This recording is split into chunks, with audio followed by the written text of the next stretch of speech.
पुण्यातील दीनानाथ रुग्णालयातील घटनेवरून विजय वडेट्टीवारांची पातळी सोडून टीका। मंगेशकर कुटुंब ही लुटारूंची टोळी असून माणुसकीला कलंक असलेलं हे कुटुंब आहे। फक्त गाणं गायलं म्हणून त्यांना सर्वांनी मिरवलं असं वक्तव्य विजय वडेट्टीवार यांनी केले। मंगेशकर कुटुंबियांचं योगदान उच्च आहे। पाचही भावंडांच्या योगदानाला तोड नाही। त्या परिवाराबद्दल महाराष्ट्रातील लोकांना आदर आहे। त्यामुळे वडेट्टीवारांनी असं वक्तव्य करू नये असं उपमुख्यमंत्री अजित पवार म्हणाले। मी आपल्या मतावर ठाम आहे। गाणं म्हणण्यापलीकडे मंगेशकर कुटुंबाचं काहीही योगदान नाही। गाणं म्हणणं म्हणजे योगदान नाही असा पलटवार वडेट्टीवारांनी अजित पवारांवर केलाय। केंद्रीय गृहमंत्री अमित शहा उद्या रायगड दौऱ्यावर येणार आहेत। त्याच पार्श्वभूमीवर किल्ले रायगड जल्लोष तयारी सुरू आहे। यावेळी पोलिसांचा मोठा बंदोबस्त तैनात करण्यात आलाय। किल्ले रायगडावर होळीचा माळ ते जगदीश्वर मंदिर दरम्यान केंद्रीय गृहमंत्री अमित शहा इलेक्ट्रिक कारने प्रवास करणार आहेत। याकरिता माती टाकून रस्ता बनवण्यात आलाय। या रस्त्यावरून इलेक्ट्रिक कारची चाचणी घेण्यात आली।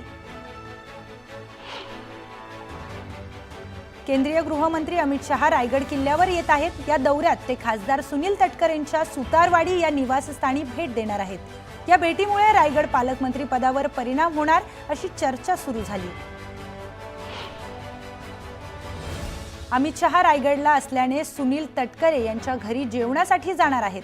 शहांच्या भेटीचा राजकीय अर्थ काढू नका असं उपमुख्यमंत्री अजित पवार म्हणाले। नाशिकच्या पालकमंत्री पदावरून भाजप शिवसेनेत संघर्ष सुरू आहे। 3 महिन्यांपासून रायगडच्या पालकमंत्री पदावरून तणाव आहे। वाद मिटवण्यासाठी अमित शहा मध्यस्थी करण्याची शक्यता वर्तवण्यात येते। काँग्रेस नेते हर्षवर्धन सपकाळ यांनी भिसे कुटुंबांची भेट घेतली आहे। यावेळी त्यांनी भिसे कुटुंबांचं सांत्वन केलं। मंगेशकर रुग्णालय प्रकरणी 3रा अहवाल येणं बाकी आहे। 3रा अहवाल आल्यानंतर योग्य ती कारवाई करणार असं अजित पवार यांनी सांगितलंय। उपचाराअभावी कोणाचा जीव जाऊ नये असं अजित पवार म्हणाले। धर्मदाय रुग्णालयात निधी असतो, मग ते पैसे काय पूजायला ठेवलेत का? गरिबांसाठीचा निधी काय हळदी कुंकू लावायला ठेवलाय असा सवाल अजित पवारांनी विचारलाय। हलगर्जीपणा केल्यास खपवून घेतलं जाणार नाही असं अजित पवारांनी ठणकावलंय। महायुती सरकार योग्य वेळी शेतकऱ्यांची कर्जमाफी करेल। जेव्हा निवडणुकीला सामोरं जाऊ तेव्हा आमच्या संकल्प पत्रामधील एकही मुद्दा शिल्लक राहणार नाही। तो वचननामा आम्ही जनतेला दिलाय, तो पूर्ण करणार असा दावा चंद्रशेखर बावनकुळे यांनी केला। शेतकऱ्यांच्या कर्जमाफीसाठी बच्चू कडू आक्रमक झालेत। सरकारमध्ये काय सुरू असतं हे बावनकुळेंना माहीत नसतं। कर्जमाफीच्या चर्चेसाठी बावनकुळेंनी मुहूर्त बघावा असा टोला बावनकुळेंना लगावलाय। पालकमंत्री पदाचा तिढा लवकरच सुटेल, थोडा धीर धरा असं अजित पवारांनी म्हटलं। पालकमंत्री नसले तरी रायगड नाशिकमध्ये विकास कामं सुरू असल्याचं अजित पवार यांनी सांगितलं। उपमुख्यमंत्री अजित पवार यांचे चिरंजीव जय पवार यांचा काल पुण्यामध्ये साखरपुडा पार पडला। या साखरपुड्यात पवार कुटुंबीय एकत्र आले होते। सुप्रिया सुळेंनी हे फोटो शेअर करत शुभेच्छा दिल्या आहेत। अविनाश जाधव यांनी उत्तर भारतीय नेत्यांवर टोकाची टीका केली आहे। उत्तर भारतीय नेते बिंडोक असून ते कॉपी करून पास झालेत, त्यामुळे त्यांना मनसेची भूमिका कळत नाही। महाराष्ट्रात गुजराती, मारवाडी, राजस्थानी, पंजाबी नागरिक देखील राहतात, मात्र कायम उत्तर भारतीयांशीच का वाद होतो असा सवालही त्यांनी उपस्थित केला। तुळजापूरच्या आमदारांनी नेहमीच विकास कामांमध्ये खोडा घालण्याचं काम केलं अशी टीका खासदार ओमराजे निंबाळकरांनी केली आहे।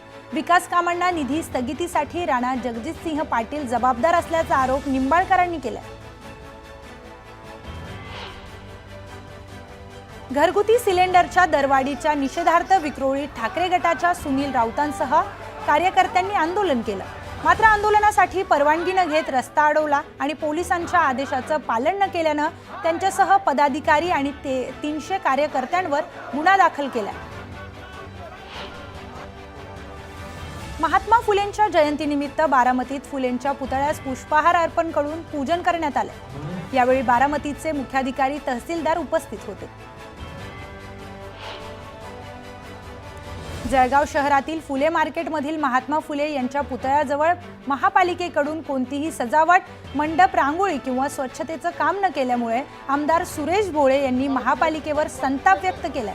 आमदार भोळे यांनी अधिकाऱ्यांना सुनावत प्रशासनासह महापालिका आयुक्तांचा निषेध व्यक्त केलाय। मालवण बस स्थानकातील जुनी वादग्रस्त इमारत जमीनदोस्त करण्यात आली आहे। मात्र या कारवाई दरम्यान जुन्या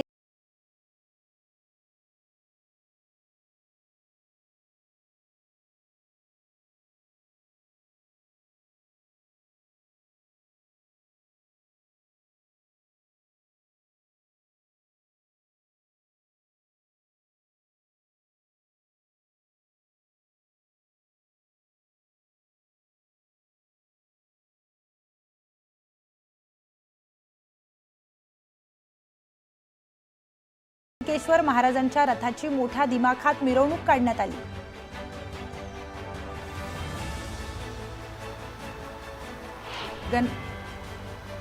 गणपतीपुळे समुद्र किनाऱ्याजवळ मालगुंड गायवाडी समुद्र किनाऱ्यावर मृतावस्थेत डॉल्फिन मासा सापडला। हा मासा 12 फूट लांब आणि जवळपास 15 वर्षाचा असल्याचा अंदाज वर्तवण्यात येतो। मावळ तालुक्यातील महत्त्वाचं समजल्या जाणाऱ्या आंध्रा धरण पाणकोट स्टंटबाजीचे प्रकार समोर आले। काही स्थानिक ग्रामस्थ धोकादायक पद्धतीने धरणाच्या पाण्यात मोटरसायकल चालवत आहेत। अशा स्टंटबाजीमुळे अपघाताची शक्यता नाकारता येत नाही। उपमुख्यमंत्री अजित पवारांनी पुण्यातील फुलेवाड्यात मिसळ खाण्याचा आस्वाद घेतलाय। महात्मा फुलेंच्या जयंतीनिमित्त मिसळवाड्यात मिसळ वाटपाचं आयोजन करण्यात आलं होतं। दिंडोरीचे खासदार भास्कर भगरे यांनी लासलगावला नाफेडच्या गोदामाला भेट देत पाहणी केली। सहकारी संस्था सक्षम नाहीत, त्यामुळे नाफेडने स्वतः लिलावात भाग घेऊन कांदा खरेदी करावा अशी मागणी यावेळी भास्कर भगरे यांनी केली। सकाळच्या सत्रात शाळा भरवण्याच्या शिक्षण विभागाच्या पत्राला धाराशिव जिल्ह्यातील शिक्षण विभागाने हरताळ फासला होता। न्यूज 18 लोकमतच्या बातमीनंतर शाळेने वेळापत्रक बदलत सकाळी 7 ते 11 पर्यंत शाळा भरवल्या जाणार असल्याचं सांगितलं। विसापुरातील 4 भिक्षेकरूंचा मृत्यू झाला होता। या 4ही मृतदेहांचे जिल्हा रुग्णालयात शवविच्छेदन करण्यात आले। या प्रकरणी 2 पाणी प्राथमिक अहवाल आरोग्य विभागाच्या उपसंचालकांना पाठवण्यात आला। चंद्रपुरातील तापमानात वाढ झाल्यानं नागरिकांना घराबाहेर पडणंही मुश्किल झालंय। यातच भर उन्हात ट्रॅफिकमध्ये सिग्नल सुटल्याची वाट पाहत उभं राहावं लागतंय। यातून नागरिकांना दिलासा मिळावा म्हणून वाहतूक पोलिसांनी दुपारी 3 तास सिग्नल बंद ठेवण्याचा निर्णय घेतला। महाराष्ट्राचं कुलदैवत असणाऱ्या जेजुरी गडावर फुलफळांची खंडोबा मंदिरातील मुख्य गाभाऱ्यात सजावट करण्यात आली आहे। सुंदर अशा सजावटीमुळे मंदिराचं सौंदर्य अधिकच खुललंय। पेन तालुक्यातील प्रसिद्ध वढाव गावची बहिरी देवाची यात्रा सुरू झाली आहे। यात्रेतील गावचे शेकडो भक्तगण आपल्या अंगावर काटेरी पेरकूट मारून घेतात। ही आगळीवेगळी परंपरा पाहण्यासाठी हजारो नागरिक गर्दी करतात। अंबादास दानवे यांनी माहूर येथील रेणुका मातेचं दर्शन घेतलं। यावेळी देवीची महाआरती करून दानवेंनी देवीची पूजा केली। वर्धा पोलीस दलातील हवालदार प्रशांत वैद्य यांच्यासह त्यांची पत्नी, मुलगा आणि मुलगी अशा 4ही जणांचा अपघातात मृत्यू झाला। पालकमंत्री पंकज भोयर यांनी त्यांच्या कुटुंबियांची भेट घेत त्यांचं सांत्वन केलं। दोडामार्गमध्ये झालेल्या घटनेनंतर हत्तीपकड मोहिमेच्या आदेशावर दीपक केसरकरांनी नाराजी व्यक्त केली आहे। केवळ एका हत्तीला पकडण्याचे आदेश योग्य नाहीत। नुकसान भरपाई देऊन दुःख कमी होत नाही, त्यामुळे वन्य प्राण्यांप्रमाणे लोकांचंही संरक्षण झालं पाहिजे असं वक्तव्य दीपक केसरकरांनी केलं। हनुमान जयंतीच्या पार्श्वभूमीवर खुलताबादमधील भद्रा मारुती दर्शनासाठी लाखो भाविकांची गर्दी होते। त्याच पार्श्वभूमीवर 600 पोलिसांचा कडेकोट बंदोबस्त तैनात करण्यात आला। कबरीच्या वादानंतर पोलीस प्रशासन सतर्क झाले। महिला वाहतूक पोलीस कर्मचाऱ्यानं रक्तदान करत 15 दिवसांच्या बाळाचे प्राण वाचवले। त्यामुळे वाहतूक शाखेतील कर्मचाऱ्यांच्या मदतीची आणि सामाजिक बांधिलकीची भावना अधोरेखित झाली। संभाजीनगर शहरातील महिला छेडछाडीला कंटाळल्यात। दुचाकीवरून येणाऱ्या तरुणानं चालत जाणाऱ्या महिलेची छेड काढून पळ काढलाय। हा सर्व प्रकार सीसीटीव्हीत कैद झाला असून पोलिसांकडून विकृताचा शोध सुरू आहे। गोंदियात पोलीस विभागाने जप्त केलेल्या आणि बेवारस वाहनांचा यशस्वीरित्या जाहीर लिलाव करण्यात आला। यात 53 व्यावसायिकांनी सहभाग घेतला असून 118 वाहनांची विक्री झाली आहे। त्यातून 6,91,000 पोलीस विभागाला मिळाले। कोल्हापुरात स्वतःच्या बायकोला फसवून आणखी 2 लग्न करणाऱ्या पोलीस उपनिरीक्षकाला सेवेतून निलंबित करण्यात आलं। बायकोच्या तक्रारीनंतर पोलीस उपनिरीक्षक इम्रान मुल्ला यांच्यावर निलंबनाची कारवाई करण्यात आली। जालन्यातील एका शेतकऱ्यानं उभ्या गव्हाच्या पिकावर रोटावेटर फिरवलाय। एका कंपनीने फसवल्यानं गव्हाचे दाणे जिऱ्यासारखे आल्यानं शेतकऱ्यांचं लाखोंचं नुकसान झालंय। यवतमाळ जिल्ह्यात काँग्रेसला खिंडार पडले। राळेगाव नगरपंचायत उपाध्यक्षांसह 5 नगरसेवकांनी शिवसेनेत प्रवेश केलाय। भावना गवळी यांच्या नेतृत्वाखाली श्रीकांत शिंदेंच्या हस्ते पक्षप्रवेश संपन्न झाला। गेल्या अनेक दिवसांपासून फुलांचे बाजारभाव घटलेले असल्याने फूल उत्पादक शेतकरी अडचणीत सापडले। फुलांना 10 ते 15 रुपये किलो बाजारभाव मिळत असून या बाजारभावात फुले तोडणीचा खर्चही वसूल होत नसल्याने शेतकऱ्यांना आर्थिक गणित जुळवणं कठीण झाले।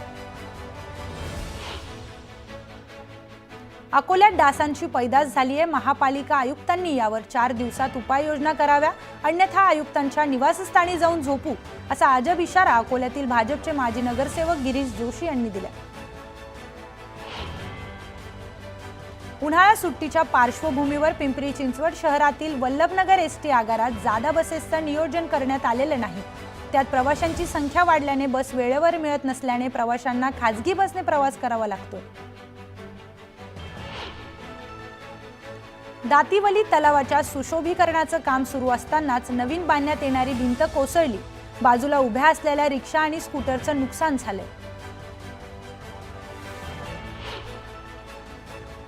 पूर्णा नांदेड महामार्गावर नांदेडहून पूर्णाकडे येत असलेल्या भरगाव कारचं टायर फुटल्यानं समोरून येणाऱ्या दुचाकीला धडक बसली आहे। या अपघातात दुचाकीस्वार गंभीर जखमी झालाय। या घटनेनंतर कार चालकानं पळ काढल्यानं पोलिसांकडून अधिकचा तपास सुरू आहे। सोलापुरातील मायलेकाच्या नात्याला काळीमा फासणारी धक्कादायक घटना समोर आली आहे। प्रेम संबंधात अडसर ठरणाऱ्या आईची पोटच्या पोरानंच हत्या केली। प्रेम संबंधाला विरोध केल्यामुळे आईचा साडीनं गळा आवळून हत्या करण्यात आली। या प्रकरणी पोलिसांनी मुलासह त्याच्या प्रेयसी विरोधात गुन्हा दाखल केला। कराड तालुक्यातील धक्कादायक घटना समोर आली आहे। 5 वर्षीय बेपत्ता मुलीची हत्या करण्यात आली। या प्रकरणी संशयित म्हणून एका 16 वर्षीय अल्पवयीन मुलीला ताब्यात घेण्यात आले। या प्रकरणी पोलिसांकडून अधिकचा तपास सुरू आहे।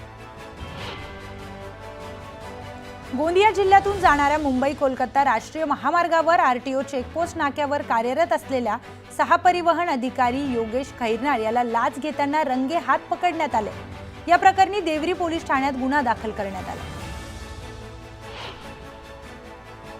डोंबिवलीतील खोणी गावात देवाची चोरी झाली आहे। शेतातून वेताळेश्वर देवाची मूर्ती आणि पितळीच्या समया गायब झाल्यात। या प्रकरणी पोलीस ठाण्यात अज्ञाताविरोधात गुन्हा दाखल करण्यात आलाय।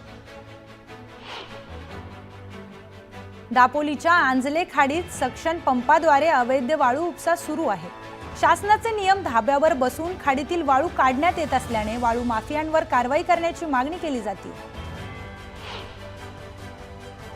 नाशिकहून पुण्याच्या दिशेने जाणाऱ्या बसला सिन्नर तालुक्यातील दोडी गावाजवळ अपघात झालाय। समोरून येणाऱ्या दुचाकी स्वाराला वाचवण्याच्या नादात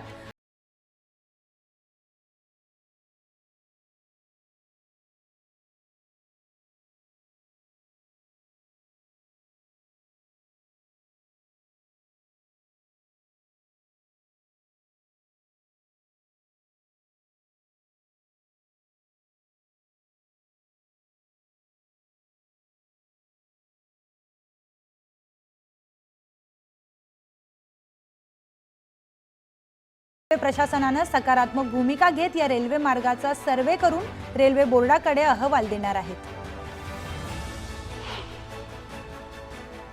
गीतांजली एक्सप्रेसमध्ये आयआरसीटीसी कर्मचाऱ्यांची दादागिरी पाहायला मिळाली। पाण्याच्या बाटल्या आणि खाद्यपदार्थ एमआरपी पेक्षा जास्त किमतीत देत असल्याची तक्रार केल्यामुळे सामाजिक कार्यकर्त्याला मारहाण करण्यात आली आहे. उल्हासनगर पालिकेनं पाणीपट्टीच्या दरात वाढ केल्यानं मनसैनिक आक्रमक झालेत. अनेक ठिकाणी पाणी टंचाई, कमी दाबानं पाणी पुरवठा अशा समस्या असतानाही दरात वाढ केल्यानं नागरिक संतापलेत. याला विरोध दर्शवण्यासाठी मनसेनं नागरिकांची स्वाक्षरी मोहीम सुरू केली.